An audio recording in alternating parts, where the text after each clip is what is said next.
Hey, welcome back to the channel. In this video, I'm going to walk you through an easy step-by-step guide on how to transfer money from cibc to another bank account.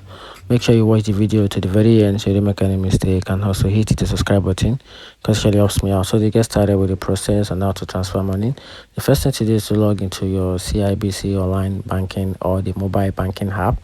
Then navigate to the indirect key transfer from the menu. Then add a recipient. So to do this, you have to select add contact or add a recipient. Then enter the recipient's name and the email address or the mobile number. And from there, you have to initiate the transfer. So to do this, you have to choose the recipient from your contact list. Then enter the amount and select the account to withdraw from. Then if the recipient hasn't set up an automatic deposit, create a security questions and answer for only the person to answer, and he must know the security answer so that I can have access to the deposit.